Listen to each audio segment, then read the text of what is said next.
जय माहिस्मती। So students, पिछले lecture में हमने बात की थी बाहुबली द बिगिनिंग के बारे में। आज हम बात करेंगे बाहुबली द कंक्लूजन। बस बाहुबली को रिमूव करो और रदरफोर्ड सर को लाओ।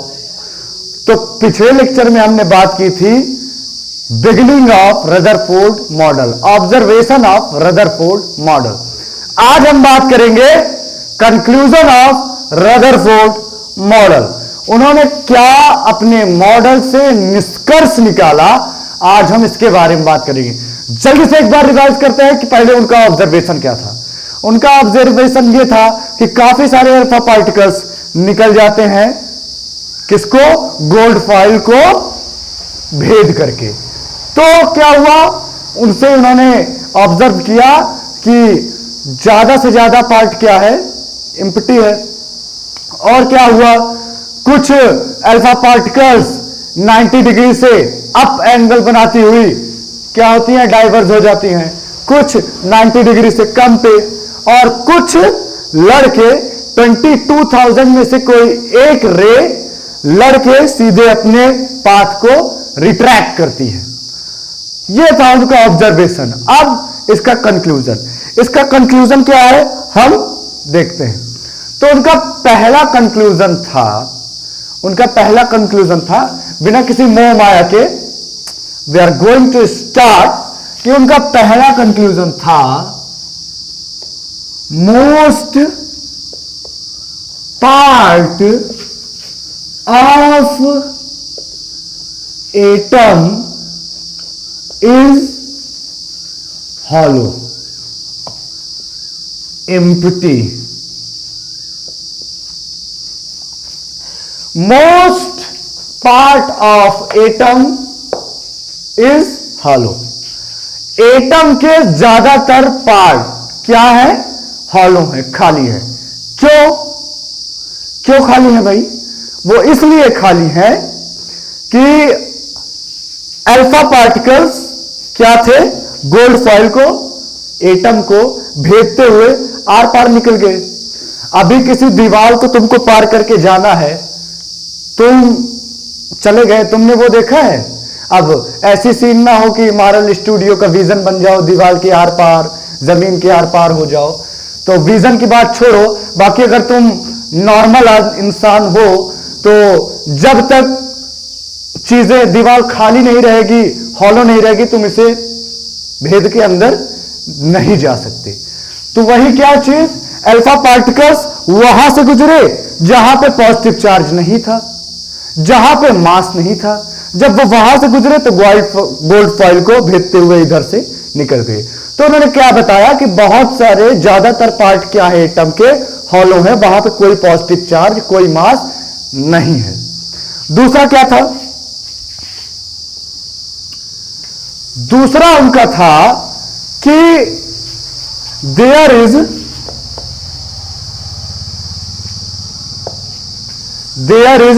some positive and heavy particles in atom। क्या बताया उन्होंने कि there is some positive and heavy particles in अपना प्यारा सा नन्ना सा मुन्ना सा एटम। ठीक, तो एटम में कुछ पॉजिटिव चार्ज है और हैवी पार्टिकल्स हैं। ये कैसे उन्होंने बताया? ये इसलिए बताया कि जब अल्फा रेज आके टकराई गोल्ड फॉइल से, ये मान लो गोल्ड फॉइल है, इससे आके अल्फा रेज टकराई, तो कुछ टकरा के इधर चली गई, कुछ टकरा के इधर आ गई। यानी उन्हें कुछ हैवी पार्टिकल्स मिले जिनसे टक्कर खा के वो उन्हें पार नहीं कर पाई और लड़के उनसे थक के, हार के डाइवर्ज हो गई। ठीक, तो ऐसे उन्होंने बताया कि कुछ ना कुछ कहीं कहीं क्या है? पॉजिटिव चार्ज और हैवी पार्टिकल्स है एटम में। अब उन्होंने क्या बताया आगे, उन्होंने बताया आगे अपना तीसरा मॉडल दिया, ऑब्जर्वेशन क्या दिया उन्होंने बताया,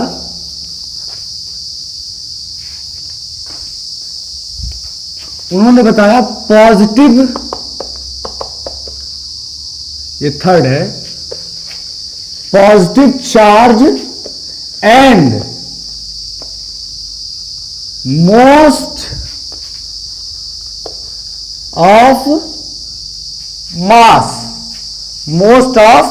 mass is concentrated in some small space called nucleus. ठीक, क्या बताया अपने भल्लाल देव ने कि positive charge and most of mass, atom का जो पॉजिटिव चार्ज है और ज्यादातर द्रव्यमान वो एटम के एक छोटे से स्पेस में, छोटू सा स्पेस में क्या है, कंसंट्रेटेड है, वहीं पे इकट्ठा है। और उस स्पेस को, उस पार्ट को जहां पे पॉजिटिव चार्ज और मोस्ट ऑफ मास कंसंट्रेट है, उन्होंने उस पार्ट को नाम दे दिया न्यूक्लियस। क्या नाम दिया? न्यूक्लियस। यहां से आई अपनी न्यूक्लियस की थ्योरी, अवधारणा। तो उन्होंने बताया कि जहां पे सारा मास इकट्ठा है एटम का, वो क्या है? न्यूक्लियस है। ये कैसे बोल दिया उन्होंने? ये इन्होंने ऐसे बोल दिया कि जब 22,000 में से एक अल्फा पार्टिकल आया और टकराया, और टक्कर के बाद फिर अपने पाथ को रिट्रेस किया, तो वो पार्ट जब टकराया तो ऐसे ही किसी से टकराया जो उससे बहुत ज्यादा ताकतवर था, बहुत ज्यादा हैवी था, मजबूत था।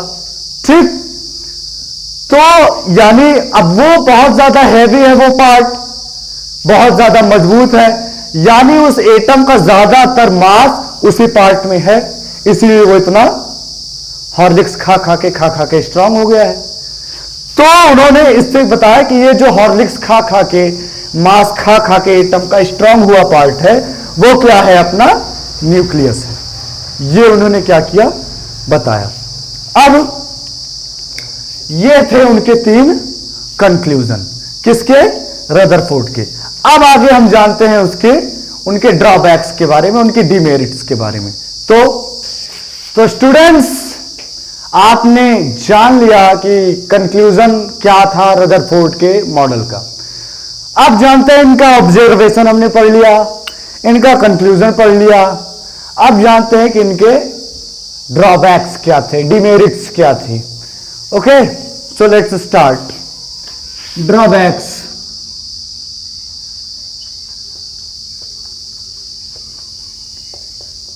पहला और बहुत ही प्यारा सा, बहुत ही बड़ा इनका ड्रॉबैक था, वो था couldn't explain about nuclear collapse.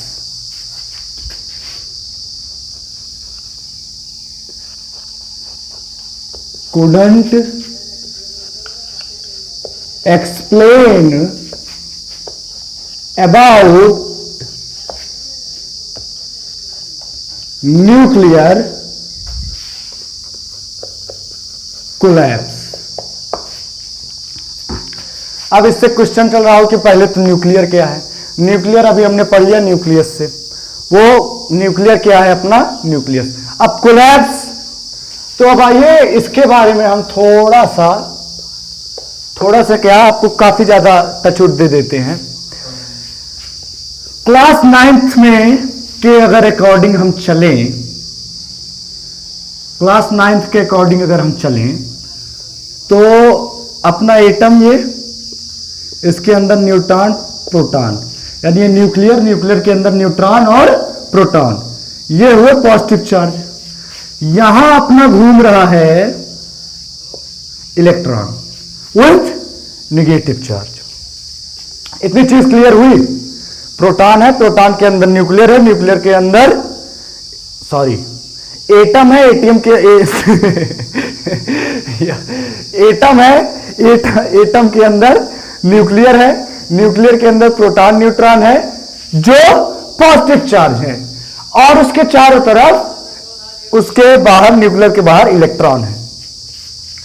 अब क्या बात आई कि जब रदरफोर्ड ने मॉडल दिया, जब रदरफोर्ड ने दिया मॉडल, तो उसने सोचा कि अगर मैं बोल दूं कि इलेक्ट्रॉन क्या है, एटम में है, स्टेबल है। अगर इलेक्ट्रॉन एटम में स्टेबल है, 1 मिनट के लिए अगर हम इसको इमेजिन कर लें कि ये चक्कर नहीं काट रहा, ये क्या है, स्टेबल है। ये निगेटिव चार्ज, ये पॉजिटिव चार्ज, ठीक। तो जब ये पॉजिटिव है, निगेटिव है, तो यानी फिर अगर ये स्टेबल है तो इसको क्या करना चाहिए, अट्रैक्ट करना चाहिए। Different charge attract each other, तो इसको अट्रैक्ट करना चाहिए, यानी ये इलेक्ट्रॉन भी क्या होना चाहिए, इस न्यूक्लियर में आके कोलैप्स हो जाना चाहिए, मिल जाना चाहिए। उसने कहा कि अगर मैं इसको स्टेबल बोल दूं तो ये ऐसा हो जाएगा। फिर उन्होंने दिमाग लगाया कि क्या करते हैं, इसको हम स्टेबल नहीं बोलते हैं, इसको बता दिया जाता है कि ये न्यूक्लियर के चारों तरफ एटम में चक्कर लगा रहा है, एज लाइक अर्थ, ठीक। ये क्या कर रहा है, चारों तरफ चक्कर लगा रहा है, फेरे ले रहा है न्यूक्लियर के साथ। अब क्या बात हुई, उन्होंने ये बोल दी, ये उन्होंने क्या किया, बता दिया कि ये चारों तरफ चक्कर काट रहा है, और ये आके मिल इसलिए नहीं रहा है क्योंकि न्यूक्लियर और इलेक्ट्रॉन के बीच सेंट्रीपिटल फोर्स लग रहा है, अभिकेंद्रीय बल, ठीक। जैसे सन क्या होती है, सन नहीं, अर्थ सन के चारों तरफ चक्कर लगाती है, लेकिन कभी आके सन से टक्कर नहीं खाती, घूमती उसके चारों तरफ है, लेकिन आके टक्कर कभी सन को नहीं मारती।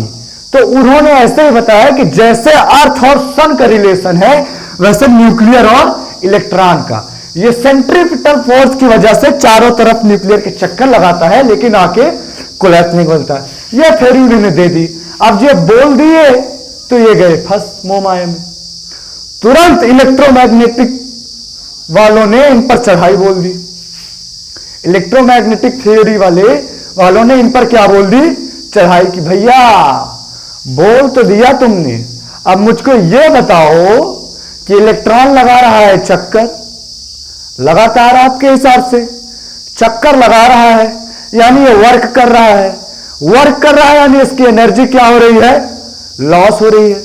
इसकी एनर्जी लॉस हो रही है, तो जिस फोर्स को ये न्यूक्लियर पे अप्लाई कर रहा है, इससे दूर रहने के लिए, जब तुम्हारी एनर्जी डाउन होगी, तुम्हारा फोर्स कम होगा, तो एनर्जी इसकी जब लॉस होगी चलते चलते, तो इसका फोर्स कम होगा वो, और जब ये फोर्स कम होगा तो ये धीरे धीरे धीरे धीरे इसकी तरफ आएगा, और एक मोमेंट ऐसा आएगा कि ये क्या हो जाएगा, कोलैप्स हो जाएगा।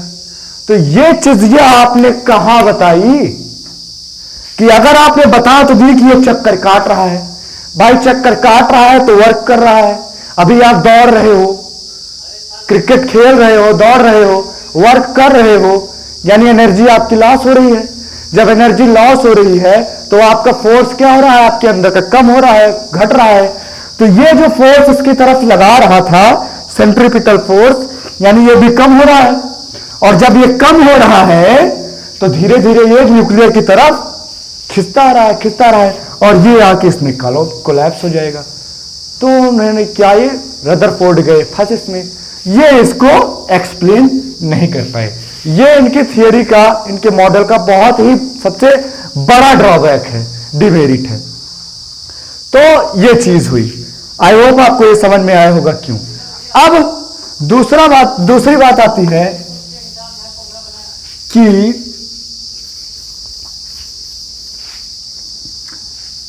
कोलैप्स को तो इन्होंने नहीं है बताया। अब दूसरा क्या है अपना, दूसरा आता है, इन्होंने दूसरा बताया क्या किया कि couldn't give explanation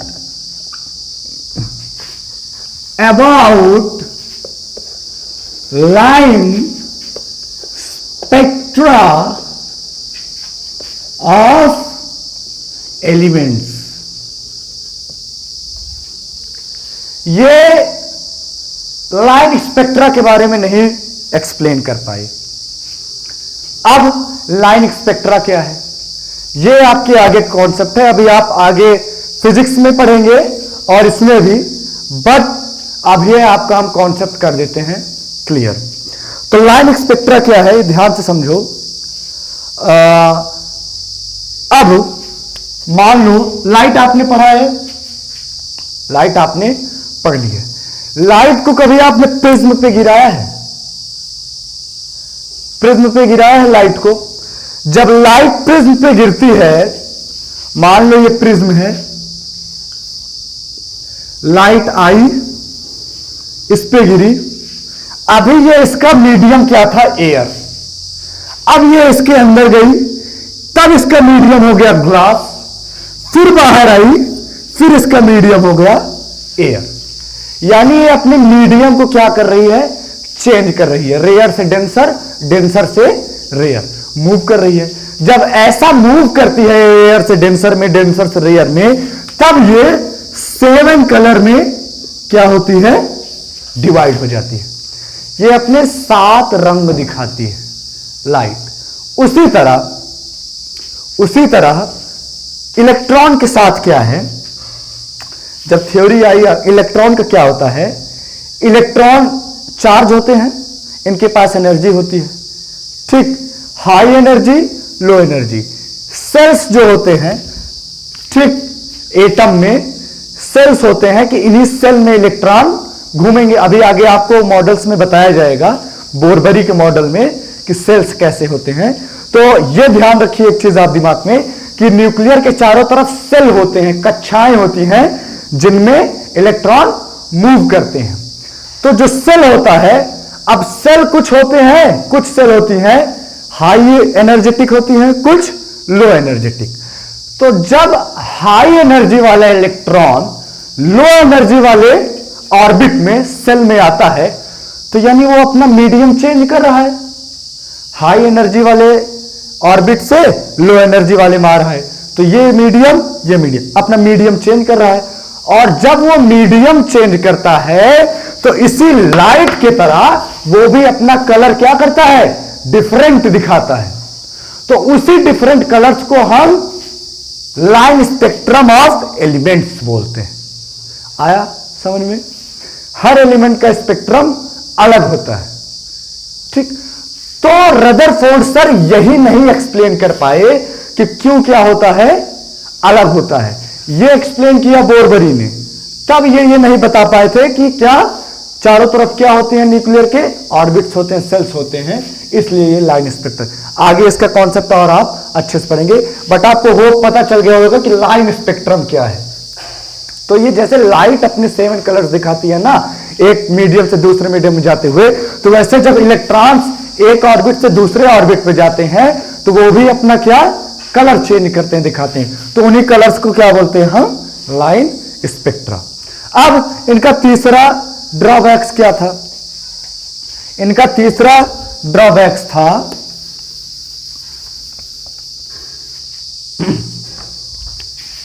थर्ड था couldn't explain about energy and distribution of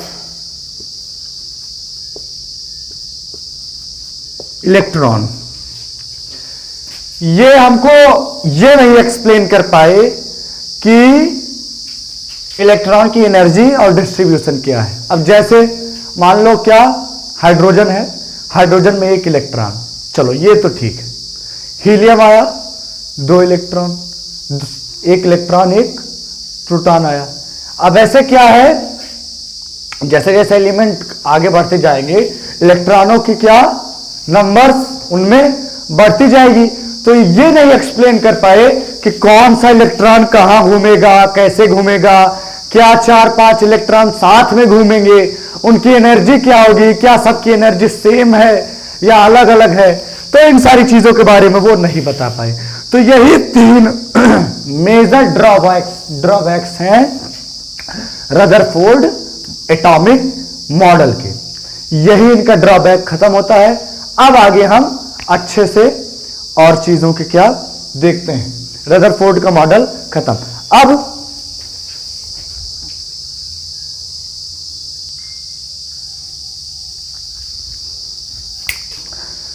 तो हमारे बाहुबली रदरफोर्ड सर का काम यहीं पे हुआ खत्म। अब हम आगे बढ़ते हैं एटॉमिक नंबर पे, एटॉमिक मास पे और सिंबल्स पे अपने। तो अब क्या हुआ, एक छोटी सी आप प्यारी सी कहानी सुनिए। 1895 में रोएंजन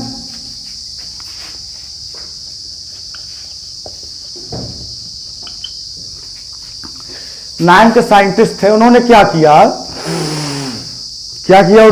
उन्होंने ये किया कि हैवी, हमने एक्सरे वाला कॉन्सेप्ट बताया था ना, एक्सरेज क्या है।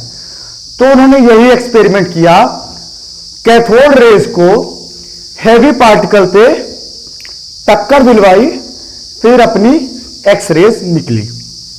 और उन्होंने इस हैवी पार्टिकल को एंटी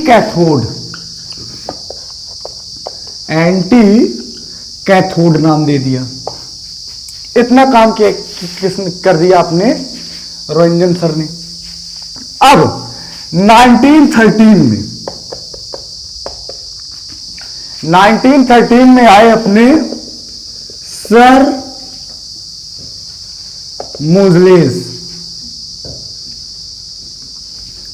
मोजले आए। अब मोजले सर ने क्या किया कि इसी एंटी कैथोड पे, इसी एंटी कैथोड पे कैथोड रेस का बॉम्बर्ड किया।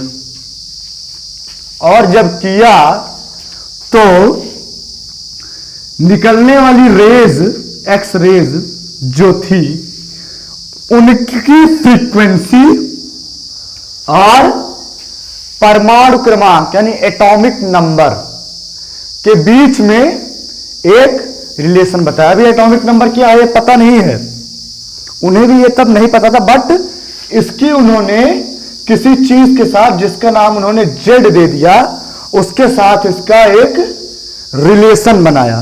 क्या किया उन्होंने, इसके साथ इसका एक रिलेशन बताया। ए और बी यहां पे कांस्टेंट है, ये रिलेशन उन्होंने दे दिया इस एक्सपेरिमेंट से। फिर उन्होंने क्या किया, रूट बी और जेड के बीच में ग्राफ बनाया। क्या किया, ग्राफ बनाया। और जब ग्राफ बनाया तो उन्होंने देखा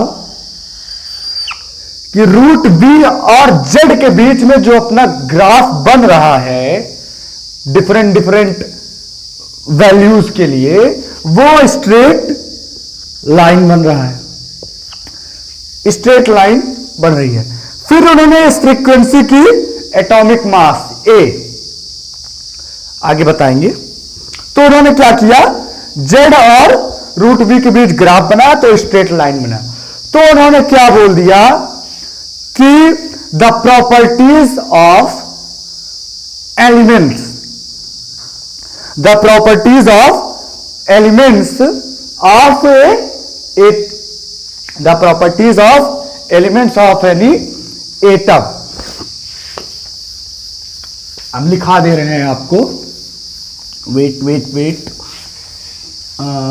ये एक्सपेरिमेंट आपको समझ में आ गया कि कैसे उन्होंने क्या किया, कैसे अपना ये एटॉमिक नंबर हमारे बीच आया। तो उन्होंने क्या बताया कि प्रॉपर्टीज, बहुत इंपॉर्टेंट है, नोट कर लीजिए, properties of elements are periodic function of the atom. यानी function of the atomic number of atom, atomic number of atom. Properties of elements are periodic function of atomic number of the atom. इन्होंने ये बताया, यानी किसी भी तत्व का गुण उसके परमाणु के परमाणु क्रमांक के आवर्ती फलन होता है। ये इन्होंने थ्योरी दी। कैसे आवर्ती फलन, यानी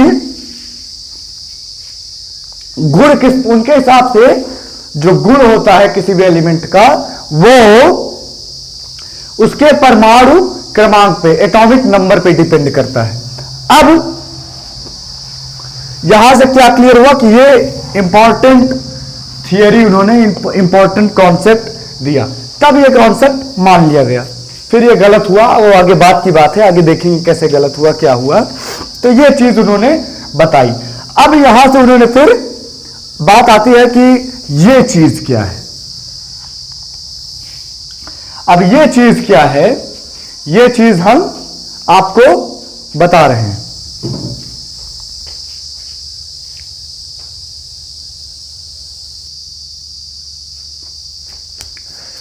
तो अब हम आपको बताएंगे कि एटॉमिक नंबर क्या है। Atomic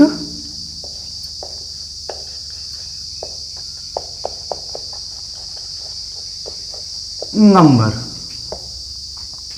so students, atomic number किसी एटम में, ये एटम है, ये प्रोटॉन, ये न्यूट्रॉन, ये इलेक्ट्रॉन। तो किसी भी एटम में जितने इलेक्ट्रॉन होंगे, नंबर ऑफ इलेक्ट्रॉन्स, और जितने प्रोटॉन होंगे, नंबर ऑफ प्रोटॉन्स, ये किसके इक्वल होंगे, एटॉमिक नंबर के। यानी इससे ये पता चलता है कि किसी भी एटम में जितने इलेक्ट्रॉन होते हैं उतने ही प्रोटॉन होते हैं, और जितने प्रोटॉन होते हैं उतना ही उसका क्या होता है, एटॉमिक नंबर। तो number of electron is equal to number of proton is equal to number of atomic number. E is equal to P is equal to N। ठीक, अब आती है बात एटॉमिक मास की। एटॉमिक मास, तो atomic mass क्या है कि न्यूक्लियर में जितने प्रोटॉन हैं और जितने न्यूट्रॉन हैं, उनके सम को हम क्या बोलेंगे, एटॉमिक मास।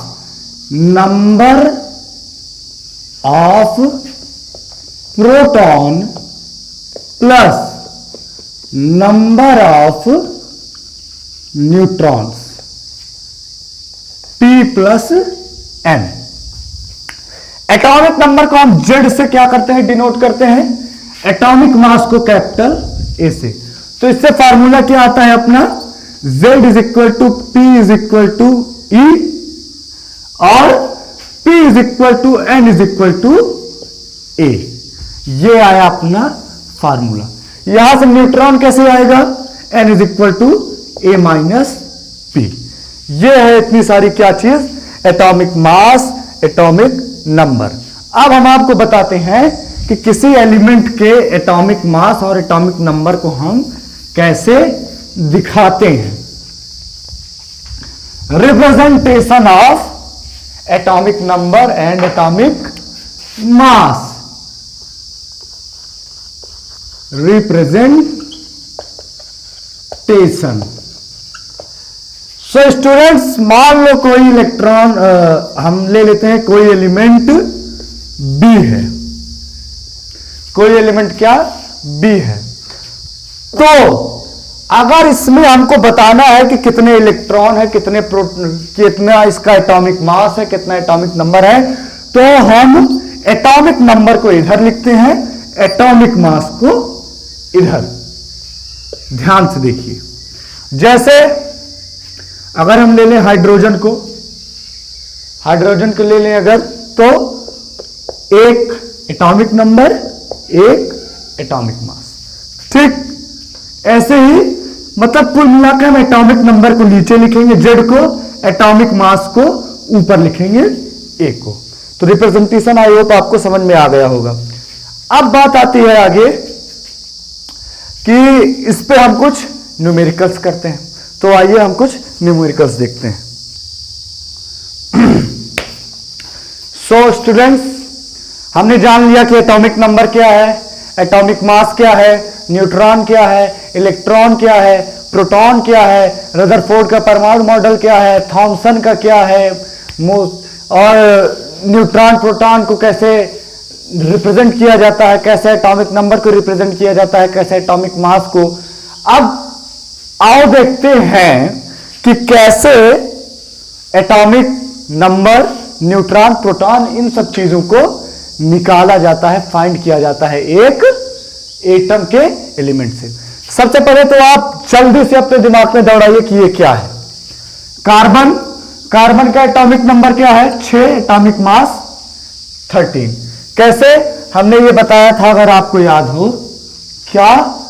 मान लो कोई एलिमेंट B, तो ये उसका एटॉमिक नंबर, ये मास। तो उसी हिसाब से आयरन, आयरन का atomic number Z is equal 6 आया, A इज इक्वल 13 आया। ठीक, ये क्लियर हुआ। अब फार्मूले से Z is equal to P is equal to E।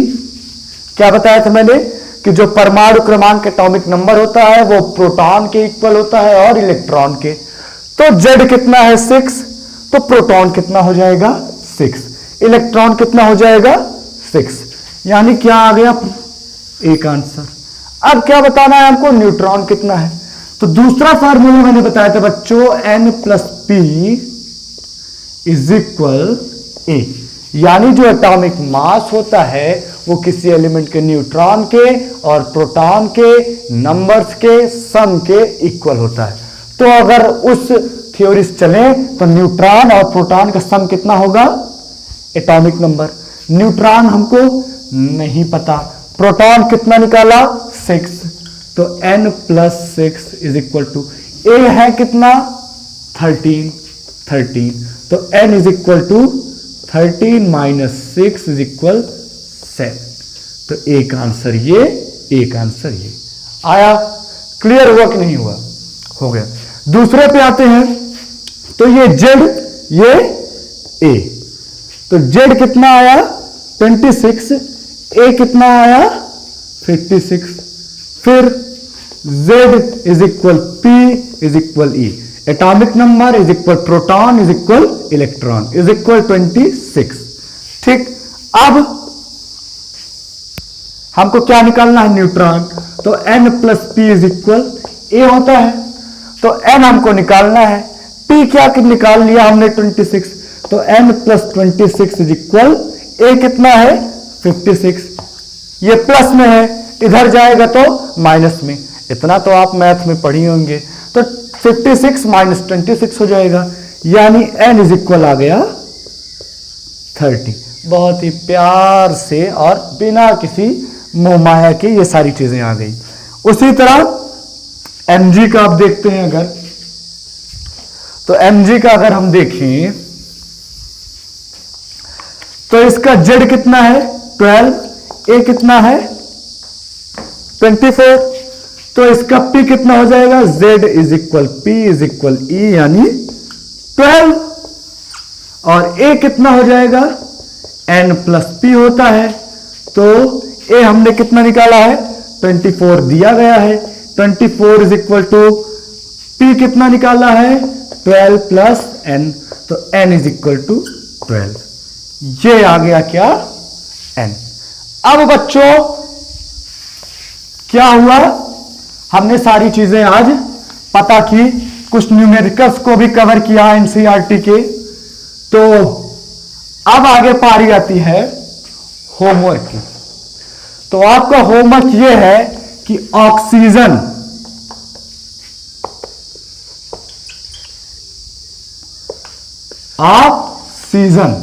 पता है ना क्या होती है, प्राणवायु। ऑक्सीजन का आपको एटॉमिक नंबर पता करना है कहीं से भी, उसका एटॉमिक मास पता करना है कहीं से भी, फिर उसका न्यूट्रॉन नंबर, प्रोटॉन नंबर और इलेक्ट्रॉन नंबर।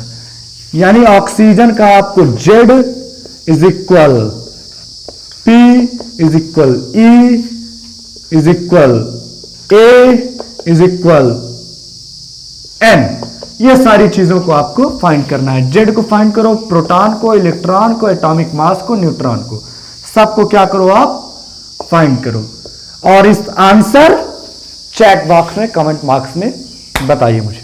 सो स्टूडेंट्स, आज के लेक्चर को, छोटे से लेक्चर को आज हम यही खत्म करते हैं। बहुत सारी चीजों को हमने कवर किया। अब आगे कल के लेक्चर में हम बहुत ही इंपॉर्टेंट टॉपिक डिस्कशन करने वाले हैं, आइसोटोप्स, आइसोबार और आइसो, इन सब चीजों के बारे में। तो डोंट मिस टुमारोज लेक्चर। और अगर आपने पिछला लेक्चर, पिछले कॉन्सेप्ट नहीं देखे हैं तो प्लीज आप पिछले लेक्चर्स को हमारे वॉच कीजिए। अगर आपको ये वीडियो पसंद आया, लेक्चर पसंद आया, तो इस लेक्चर को लाइक कीजिए, चैनल को सब्सक्राइब कीजिए, बेल आइकन दबाइए, और प्लीज अपने फ्रेंड से, स्टूडेंट से इस चैनल को शेयर कीजिए। तो चलते हैं हम, बाय बाय।